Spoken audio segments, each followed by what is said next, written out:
Ancient of days, ancient of days.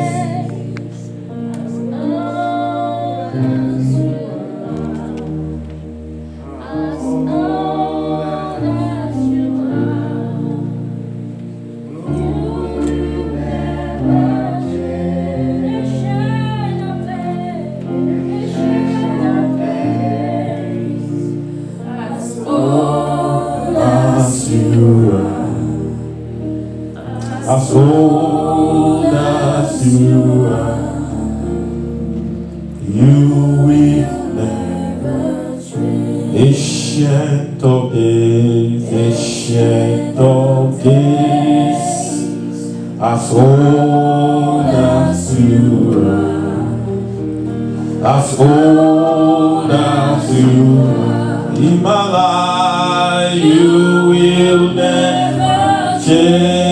Ancient of days, ancient of days, as old as you are, as old as you are, you will never change. You are high, lifted up, there is no one like you.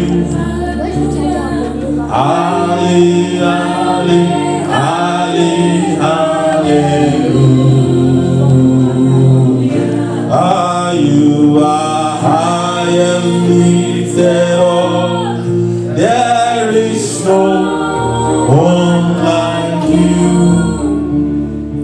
Halle, halle, halle, hallelujah.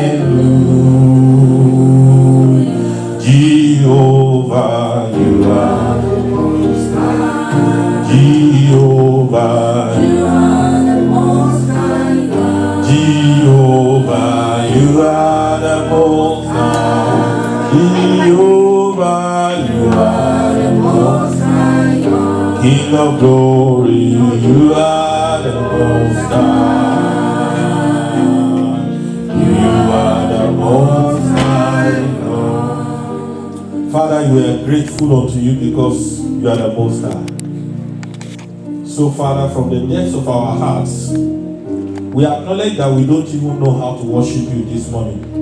Even though we want to put up our dancing shoes, we want to appreciate you, we want to bless you, we want to say good things to you. And so, Father, we just ask that you will teach us to worship. You will teach us to praise. In that even my short exhortation will teach us to worship, will teach us to praise. Thank you, faithful Father. Let nothing come between us and our worship unto you this morning. In Jesus' mighty name we pray. Amen. Praise the name of the Lord. Let's say I believe and confess. As I've been taught the word of God today. Say my mind, my spirit, you'll be alive, you'll be alert. Come on, say my understanding, you produce resolve. Come on, say my body, you'll be in health. I'll be changed, I'll be transformed, I'll be delivered, I'll be empowered, I'll not be the same again. Thank you, faithful Father. In Jesus' mighty name we pray. Praise the name of the Lord. In Psalm 30 verse 7, Psalm 30 verse 7, what do you think is Satan's highest prize over our lives? What is it that do you think the devil wants most in our lives? Our soul. Praise the name of the Lord. That is advanced level of the answer. Can somebody help me to bring it down to... He's perfectly correct. But I want us to see something before looking at it from the perspective of the most valuable thing in our life that the devil is after. What is it? Our soul. But what do you think is attached to our soul that the devil is after. Praise the name of the Lord. So that's why I call it advanced level of the answer, but I need the ordinary level. The devil wants to prove God that is unfaithful to us. That God is unfaithful to us. That God is unfaithful to us is part of it. That God is unfaithful. Satan wants to prove that God is unfaithful to us. What is the devil really looking for? What is the most valuable thing that the devil is looking for? He wants to prove. He wants our soul. Agreed. Praise the name of the Lord. Can you think of... Those answers are very correct. I'm being sincere with you. But there is one word I'm looking for. Our destiny. Yeah, is closer to our life. Our joy. Our praise. Praise the name of the Lord. There is one word that I want to play with this morning. I actually wanted to preach on something else. But I'm fairly sure that word is common and at the same time not common. I know you know about shares. And I know you know about stake. Praise the Lord. So the word shares, when you say somebody has shares in a company, it's definitely not possible to have shares in a company. To be a shareholder in a company and not be a stakeholder. Praise the name of the Lord. But it's possible to be a stakeholder and not have shares. But when you have shares, definitely you become a stakeholder. Now, what is the devil's highest stake? What is he looking for? Souls. Praise the Lord. And then what is God's highest stake when it comes to our life? Praise the name of the Lord. Redemption. Praise the name of the Lord. Look at Psalm 30 verse 7. So this morning I don't know what to call it, but it's going to be a short one. How to bring God into our desperate and dead-end situations. It's still a message of thanksgiving. And I don't want to claim to have how to approach God as a master. But I believe that this revelation this morning can help you to bring God into your dead-end situation and desperate situation. But another thing that God puts on my mind is to title it the high stakes of God's glory. The high stakes of God's glory. So what is the devil's most valuable prize in our life? The glory that we give to God. That your soul wants to give glory to God. He wants to contend that. It's not after the fact that you are sick. He will not be happy that I am sick, that you are sick. He will be happy that I am sick and you are sick, for as long as we don't bring God into the situation and we don't ask God to help us. Praise the name of the Lord. And we always go to Him. And He knows that ultimately He doesn't have the full solution. So He will deceive us until He takes away our soul. Why is the devil after you not having money? If you feel the devil is the one hindering you not having money, if you feel the devil does not even have, do you know, until you start looking for a house, then you feel that the devil is hindering you from getting even an apartment. Because I'm looking for one. The devil, why are you blocking my apartment? You're looking for a job. The devil, why are you blocking my job? You want to get married. The devil, where are you keeping my husband and my wife? Everything around us. A student that is reading and is finding it difficult to understand an equation is thinking the devil is not making me to understand this thing. Why is the devil show so much interest, especially when you become a believer?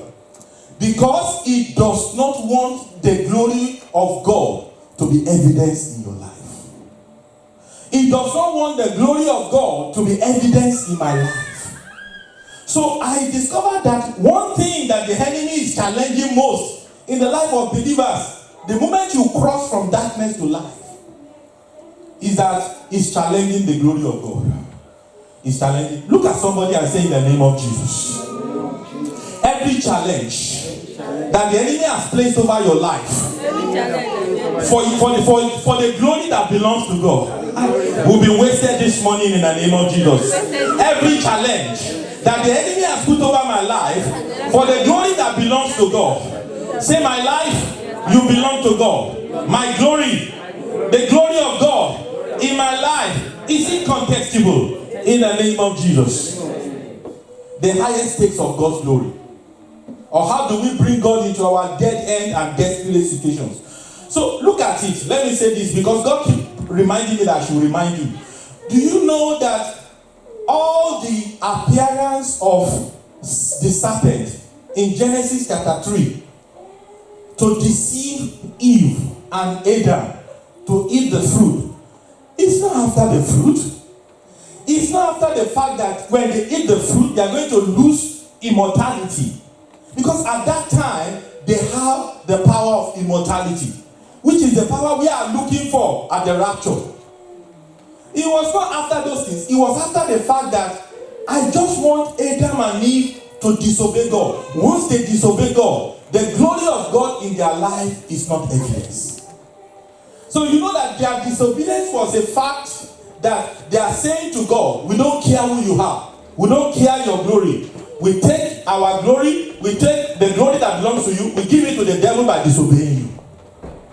Praise the name of the Lord. Hallelujah. In the same way, in the Bible, when he told everything that he did to Jesus Christ in the wilderness, change this stone and make it bread, or jump from the pinnacle of the temple, he's going to give his angels charge concerning you.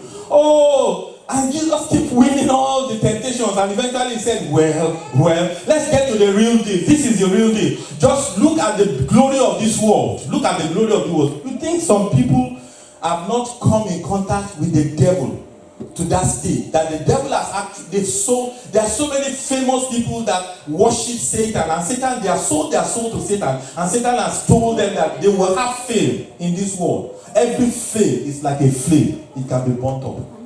But Satan has, they have to sell their soul to the devil in order to become popular, in order to have fame. And he told Jesus, he said, just bow down for me. This is what I'm looking for. This is what I'm looking for. Just bow down for me. Let the glory of God in your life become my glory, and nothing will matter anymore. So the devil's most prized gift in our life is the glory that we give to God. But when you find yourself in this situation, read it, church. As I bring my message to a close, read it. Want to go? Today we want to worship God. But look at what David said. He said, Lord, by thy favor. Let's read it, church. Want to go? Lord, by thy favor, thou hast made my mountain to stand strong. Thou didst hide thy face, and I was troubled. That is a dead hand situation. That is a situation that nobody wants to find themselves in. But yet we pass through that situation every time.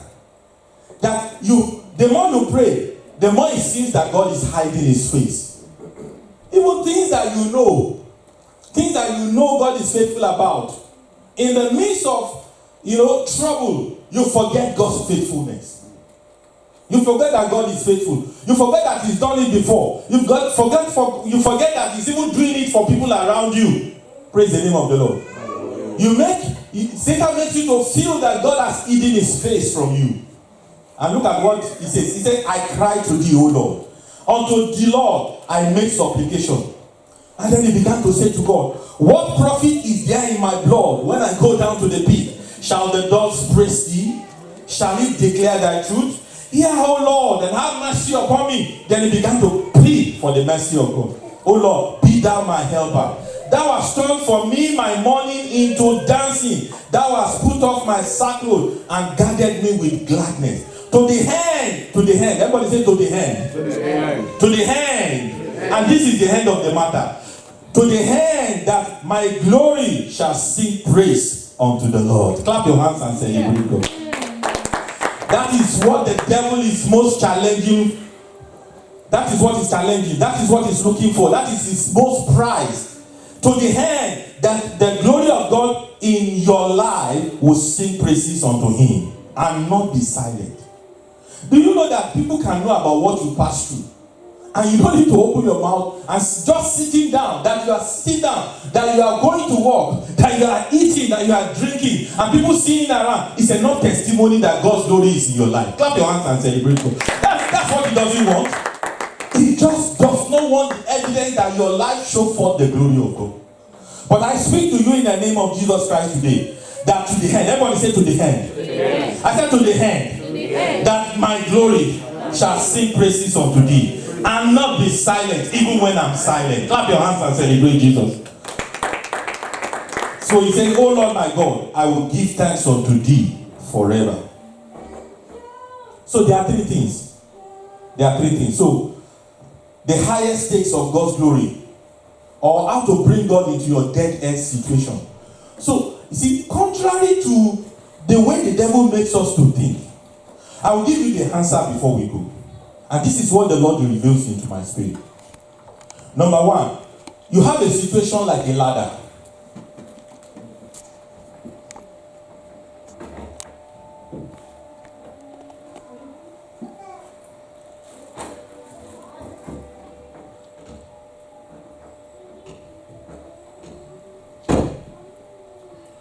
This is like a cloud, or heaven, or God's throne. Praise the name of the Lord. Hallelujah. Each time you find yourself in verse 7 in a situation that you say, this is a dead end situation. The question is, what do you do? What attitude do you have? Do I have? Should I have to bring God's glory into my situation? Dead end situation. What attitude? What is the? This is assumed to be the fourth step. Am I right? Third step that will eventually lead you to heaven. This is assumed to be the second step that will help you into God's presence, God's throne. That will make your case to be heard in heaven. That the situation my son is passing through has touched God's heart and God must do something. This is the first step. But do you know, all of them are God's stakes in what we are passing through. So the first one is this. The first one is what the devil makes you to think is the first one. Your own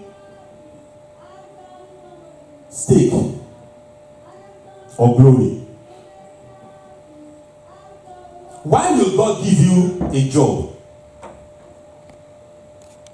Each time you pray for a job, why will God give you a job? But the devil will make you to think that this will be the first thing. So you think, so that all those people that knew me will know that I serve a living God.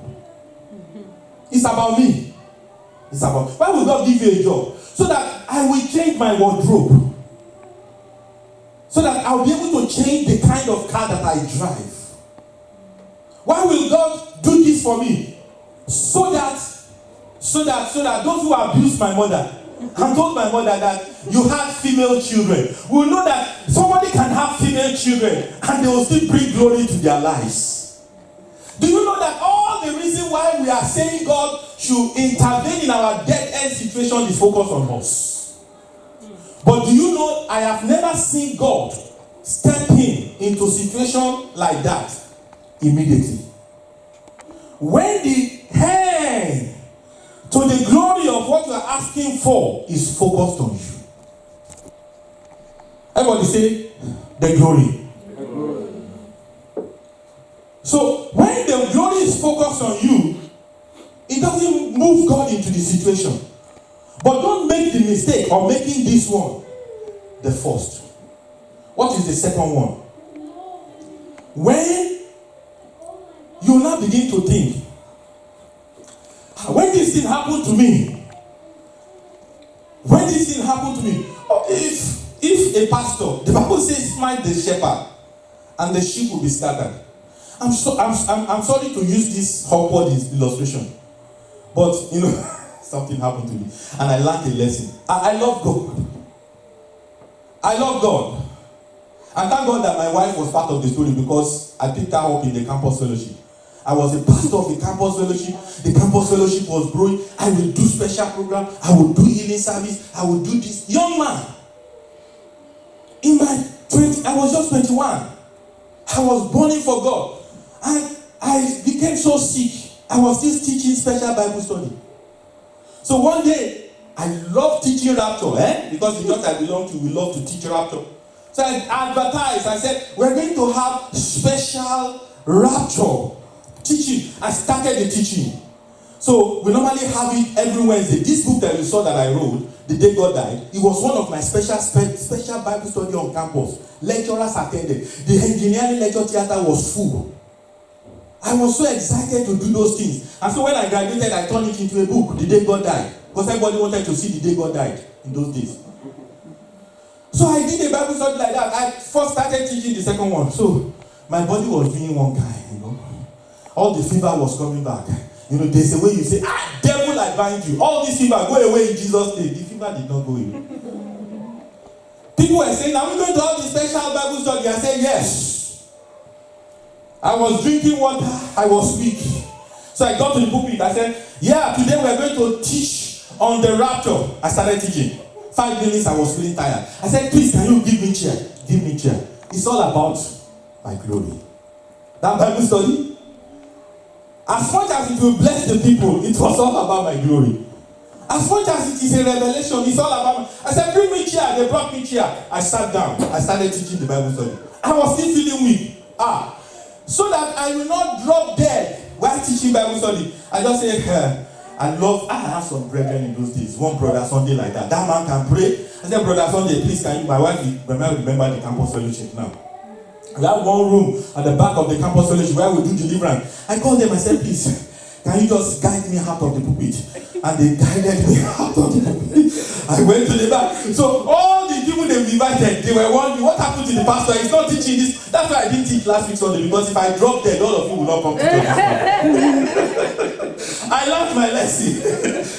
You know what? You have not seen the end of the matter. So I got to the back of, they were giving me water. I was doing like this. So I said, Bro Sunday, please, can you go and tell them that we'll continue? I was still bent on teaching the Bible study. But he didn't hear me very well. He said, go and tell them that we'll continue the special Bible study next week Wednesday. And if we don't continue, we'll meet in heaven. Hey! So I said that. Brother came out from the other room and came to the pulpit, and then he said, I don't know what he said. But the only thing that the church had was that they thought Brother Charles has passed away that day. He said, if Brother Charles said, if you don't meet on this part of heaven, we will meet in heaven. Everybody started crying. Oh!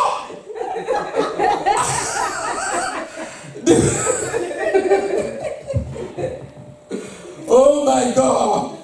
They have to move so that the people will believe I did not actually die. They have to tell me to come and do grace so that they will know I'm still alive. But I finished that Bible study too. But I learned my lesson. Now what am I saying? When situations comes in our life and we are in dead end, stop thinking about people you are pastoring as a pastor. Stop thinking about your wife. Don't think about the glory that others around you share in the answer to the prayer you are praising God for. Because that is not the ultimate that will make God to step into the situation. Amen. It is a point. It is a point. My wife, it is a point. My children, it is a point. I want to prove to you it is a point. It is a point. But don't make it the ultimate. Don't make your own stake the ultimate. Don't make other people's stake the ultimate. But it is a point. Why did I say it is a point? Look at what Paul said. It is a point. It is a point. But don't make it the ultimate. Don't make it the one that will lead you into the presence of God. Make it here. Let it be here. Look at what Paul said in Philippians chapter 2. Verse 27. I'll soon close. I didn't know I would pick this long. Look at Philippians chapter 2, verse 27, quickly. It is a point. Look at what Paul said. He said, verse 26 said something. He said something in verse 26. Verse 25, sorry.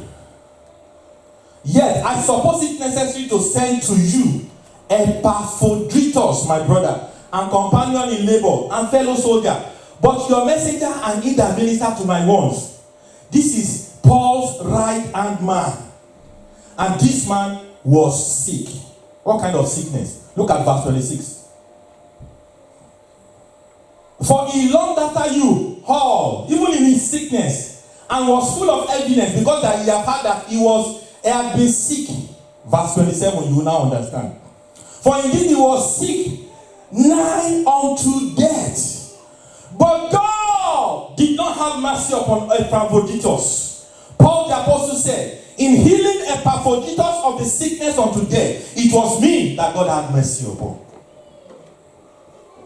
Am I confusing you?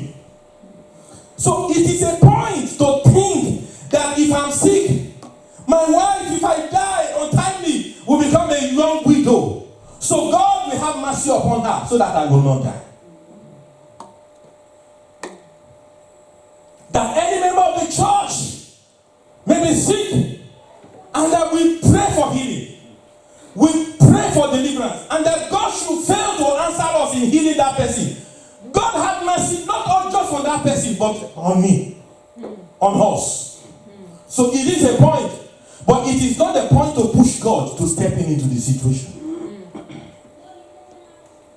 I've seen a lot in my little time as a pastor, and I've seen three times that I've seen myself, having boldness to pray for people that maybe they said they fainted. I don't know, but I think they were about to die, and I prayed for them, and they came back to life.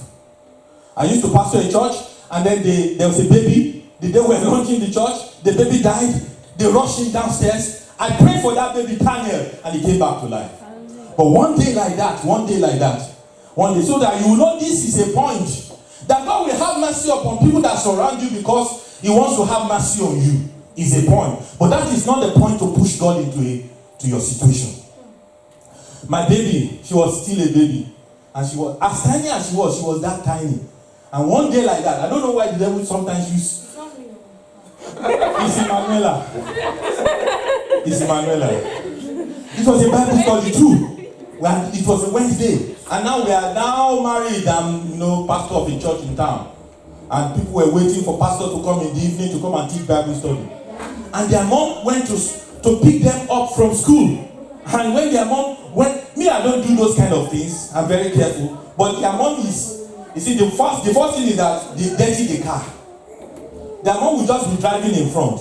Whatever those children are doing at the back, she doesn't care. She gets home, it is daddy's headache to clean the car. So I've been preparing for the Bible study, and they came back around 2 or 3 or 4. And then the 2 other ones jumped down from the car and stepped into the house. I was in my room. I was waiting for the 3rd tiny one. Where is this Emanuela now?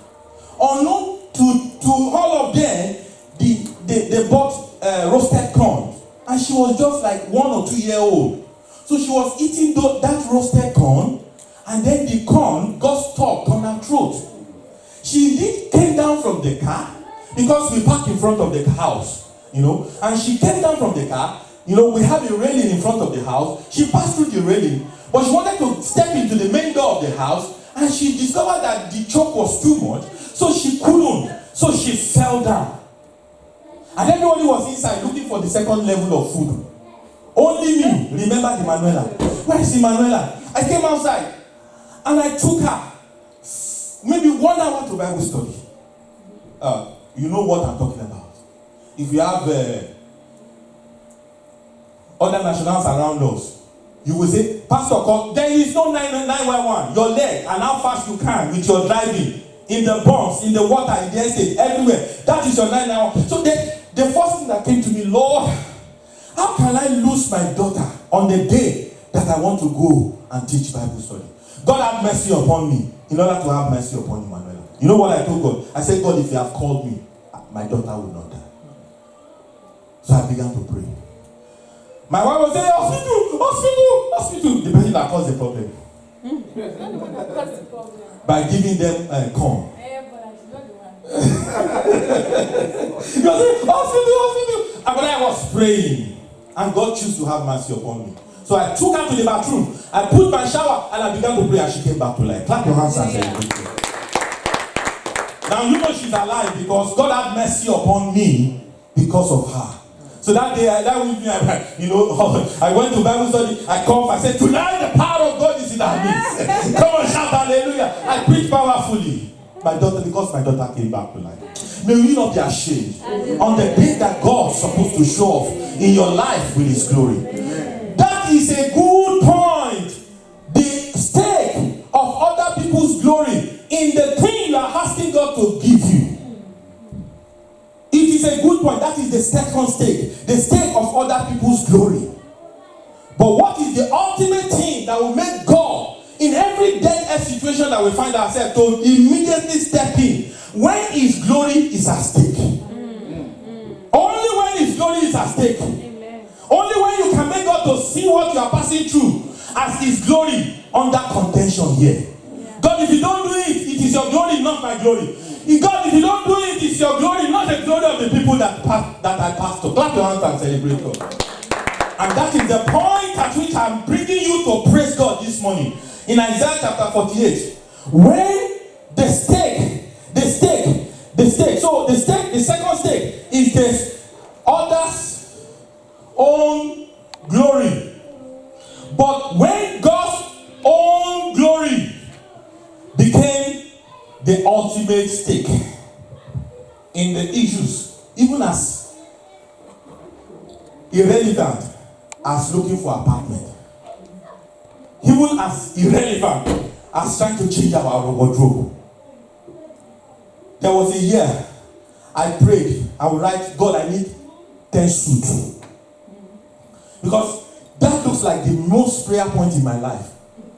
So one day I went to preach in the US. And before I left, people bought like 5 suits for me. All these suits that you see, I didn't use my money to buy them. Somebody took me into the store in the US and would say, Pastor Charles, and he bought 3 suits.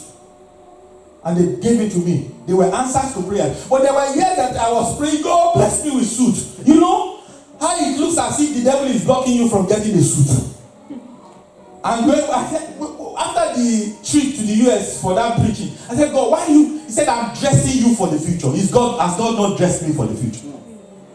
He said, that's why I'm blessing you with those suits. Praise the name of the Lord. Hallelujah. When God's glory becomes the ultimate, you will think that this is the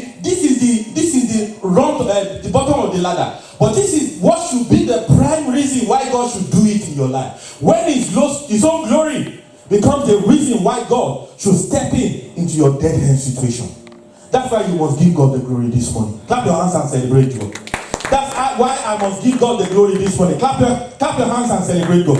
That's why your health will give glory to God. Clap your hands and celebrate God. That's why your job is to give glory to God. Your owning a house is to give glory to God. Our church growing is to give glory to God. Clap your hands and celebrate Jesus. Hallelujah. Let's read 2 scriptures as we praise God. Are you ready to praise God this morning? Yes. I said, are you ready to praise God this morning? Yes. Are you ready to change the focus of your prayer and let it be about God's glory? Hallelujah. Yes. Look at it. Hear ye this, O house of Jacob, which are called by the name of Israel, and are come forth out of the waters of Judah, which swear by the name of the Lord, and make mention of the God of Israel, not in truth, not in righteousness. Isaiah 48 verse 11. Let's go to verse 11 quickly. Verse 11. Let's read it, church. 1 to go. For my own sake, even for my own sake, will I do it. For how should my name be polluted, and I will not give my glory unto another? That is the reason why you should. That is the only reason why God is going to step into your dead spirit and dead situation. When the glory begins to change. So sometimes when you see God delaying an answer that's supposed to come in 1 month, is coming in 2 years. It's because God is taking you from the state of you focusing on yourself and others to the state where everything becomes about His glory, when everything becomes about His glory, it will show up in our lives. It will show up in our life. It will show up, we will be afraid. That is this God? Hallelujah. Read it again, church. Want to go? For my own glory, for my own sake, even for my own sake, will I do it? For how should my name be polluted, and I will not give my glory unto another? Look at Malachi chapter 3, verse 6 as we rise up to praise. Malachi chapter 3. Be getting ready, be warming yourself to dance and to praise Him. And to focus everything in the service this morning, not about me, not about my suit, not about my eloquence, ability, or oratory. It's about God's glory. It's about God's glory. And we want to give it to Him this morning. Look at verse 6. 1 to go. For I am the Lord, I change not. Therefore, ye sons of Jacob are not consumed. You are the Lord. Thank you. That is your name. You will never share glory with any man. Hello everyone. Thank you for listening to today's message. We hope you've been blessed. Please don't keep it to yourself. Share it with your contacts and don't forget to like and subscribe to this YouTube channel. Stay blessed.